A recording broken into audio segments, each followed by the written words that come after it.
La saison des recettes d'Halloween est officiellement ouverte sur mon compte. Donc, on va commencer par des petits poivrons d'Halloween. Franchement, c'est une activité parfaite pour faire avec les enfants.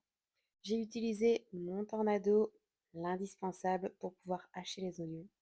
Et la recette est ultra simple. Tu vas hacher, mélanger et garnir les poivrons. Franchement, il n'y a pas plus simple. Donc moi, j'ai mis oignons, tomates, de la viande hachée, de la chapelure, du sel, voilà. Tu mets ce que tu veux à l'intérieur. Et là vient le moment de la découpe des poivrons. Donc tu vas les découper comme tu veux. Le but, c'est quand même qu'ils soient un petit peu effrayants. C'est quand même le but d'Halloween. N'hésite pas à regarder sur Internet, il y a quand même pas mal de modèles. Pour les yeux, la bouche, j'ai essayé de faire des formes différentes. Mais j'avoue, je suis pas trop douée pour. Mais bon, des yeux, une bouche, c'est parfait.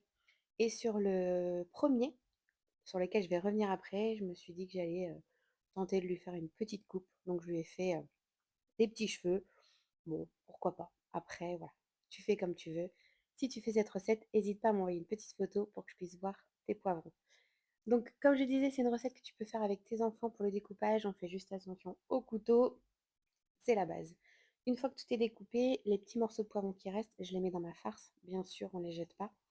Et on va garnir les poivrons. Donc, avec la quantité, moi j'ai pu remplir les trois. Alors, il y en a un, on voit, je le pose dans le coin du moule. Et en fait, j'ai pas fait attention quand je l'ai acheté. Essayez de prendre des poivrons qui tiennent tout seuls. Parce que là, j'ai dû le caler dans un coin. Sinon, il ne tenait pas. On va préparer le reste de la recette. Donc, j'ai haché une tomate. Je vais mettre un bouillon de légumes que j'ai fait maison. Dès que j'en ai plus, promis, je vous poste la recette. Je mets du riz, de l'eau et ça part au four. C'est une recette ultra simple. J'ai utilisé ma plaque perforée et mon moule carré. Moi, c'est Julie, je suis conseillère Guy de Marle. Donc, tu enregistres la recette pour pouvoir la refaire et tu t'abonnes pour voir les autres recettes d'Halloween et les recettes de toute l'année.